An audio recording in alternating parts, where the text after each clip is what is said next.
अस्सलाम वालेकुम। This is Amjad Ali.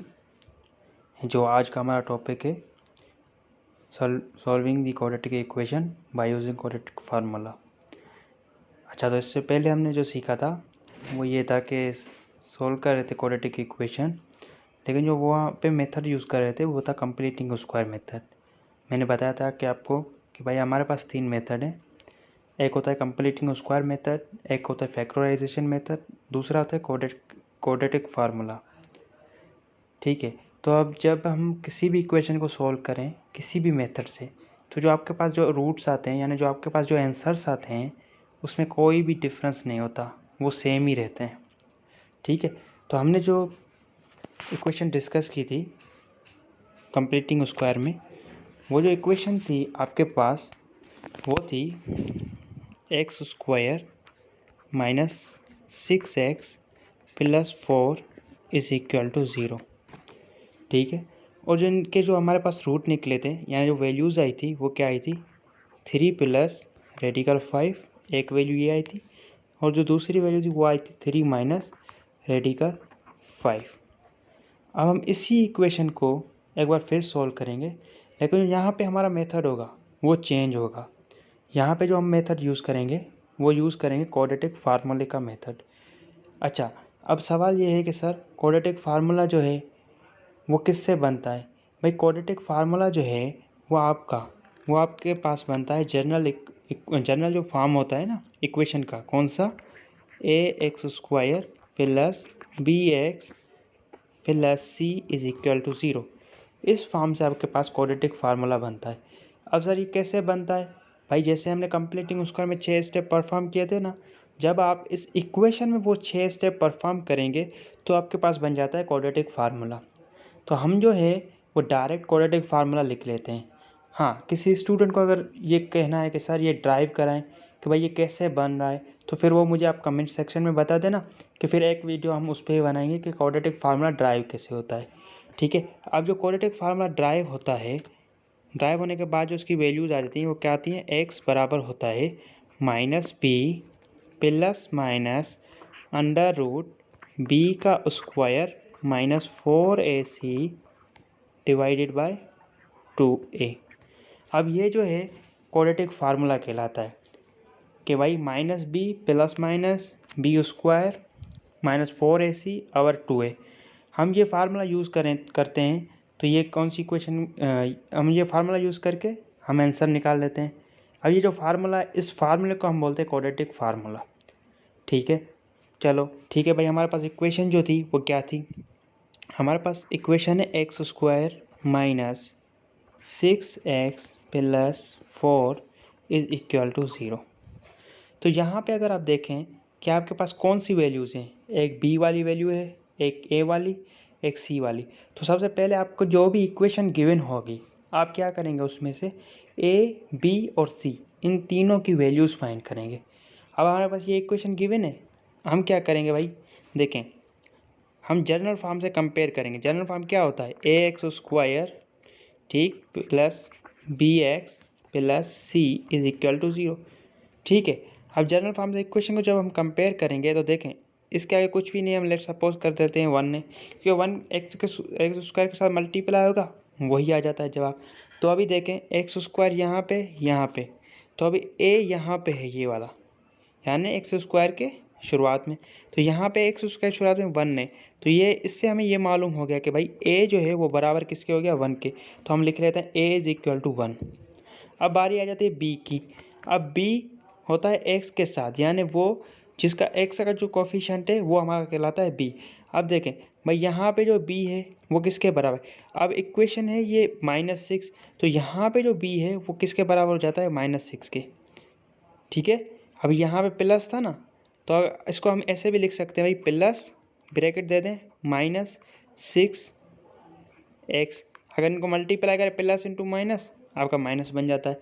तो इसलिए हम क्या कहते हैं भाई, b जो है वो -6 कैसे बना, इस कंडीशन को मद्देनज़र रखते हुए, क्योंकि जो हमें कंपेयर करना है ना वो हमें करना होता है जर्नल फॉर्म से। तो अब जर्नल फॉर्म में प्लस है तो यहाँ पे प्लस है, इसलिए मैंने इधर चेंज की प्लस। अब यहाँ पे जो b बन गया वो क्या बन गया -6, तो मैं लिख देता हूँ भाई b इज इक्वल टू -6।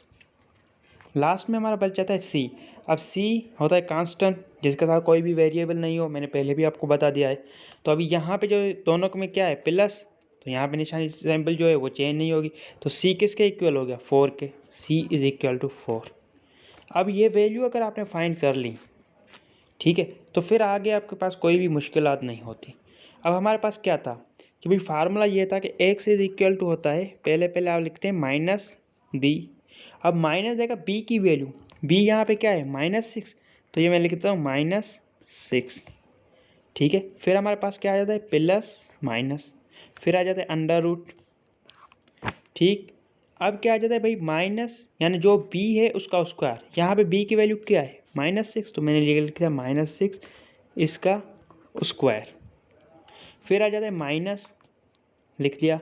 अब 4 और ए सी पहले लिख देते हैं 4। अब a और c की वैल्यू, a की वैल्यू क्या है हमारे पास 1 लिखा, और c की वैल्यू क्या है हमारे पास 4, तो हम 4 लिख लेते हैं, यहाँ पे आया गया 4, ठीक है। और होल डिवाइड में क्या आता है 2a यानी 2 और a की वैल्यू क्या हमारे पास थी 1, तो ये मैंने 1 लिख दिया। अब सिंपल हम इस फार्मूले को सॉल्व करेंगे और हमारे पास आंसर आ जाएगा। अब माइनस इंटू माइनस, यानी माइनस को माइनस के साथ मल्टीप्लाई करते हैं, क्या बन जाता है प्लस, तो ये 6 प्लस का बन गया, प्लस माइनस सेम।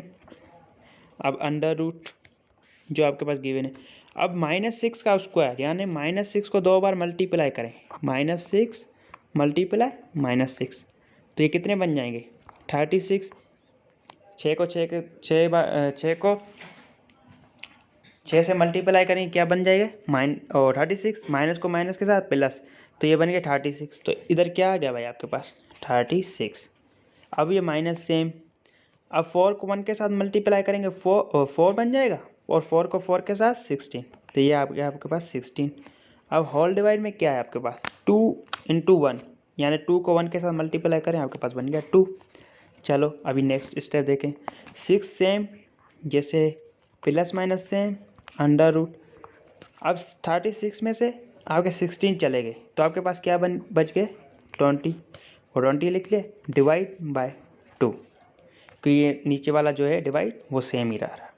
अच्छा आगे चलें, अब हमें फाइंड करना है स्क्वायर रूट ऑफ 20, तो 20 की हम क्या लेंगे एलसीएम। 20 की एलसीएम क्या निकलेगी, पहले 2 का टेबल, 2 पे 1 मरतबा, 0 पे नहीं लगा 0 सेम, फिर 2 का टेबल 5 मरतबा 10 पे, फिर 5 का टेबल 1 मरतबा, ठीक है।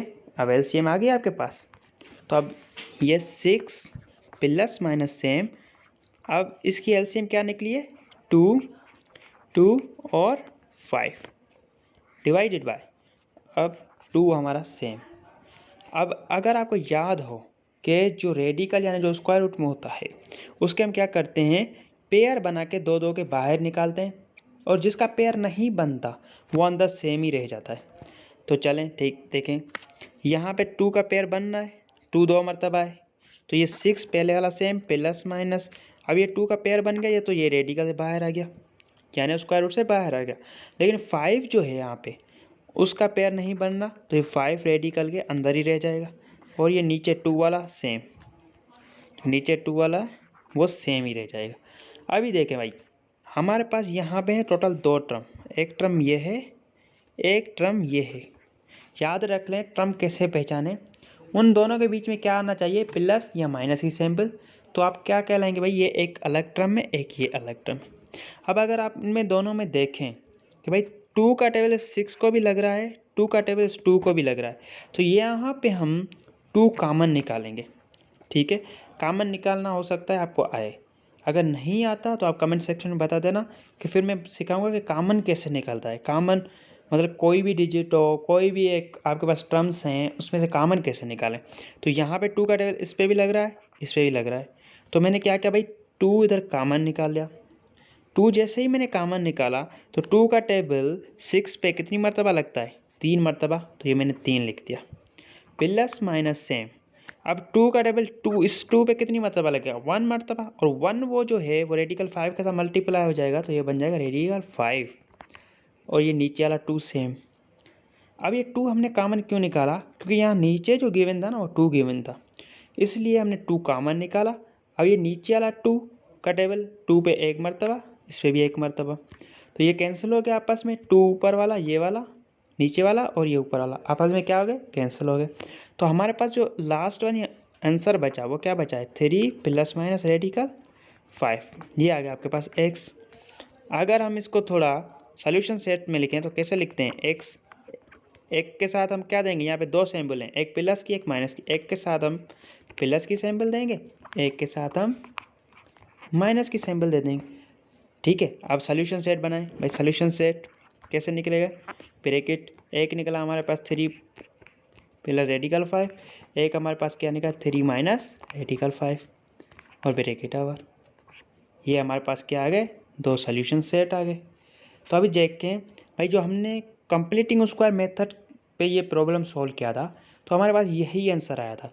तो ये याद रख लें, आप कंप्लीटिंग स्क्वायर मेथड यूज़ करें या फैक्टराइजेशन मेथड यूज़ करें या क्वाड्रेटिक फार्मूला, आंसर में कोई भी चेंजिंग नहीं आएगी। आंसर वही आपका रहता है सेम जैसे पहले था, यानी जैसे उनमें आता है उसी और जो मेथड है कोई भी यूज़ करे तो दोनों का आंसर जो होता है वो आपका मैच करता है और सेम ही आ जाता है। आई होप कि आपको अंडरस्टैंडिंग हो गई होगी। लेकिन कोई भी इसमें ऐसा डिफ़िकल्ट स्टेप जो आपको समझ में नहीं आया तो आप कमेंट सेक्शन में बता दें, तो फिर मैं वो आपको रिप्लाई कर दूँगा। ठीक है, थैंक यू सो मच, अल्लाह हाफिज़।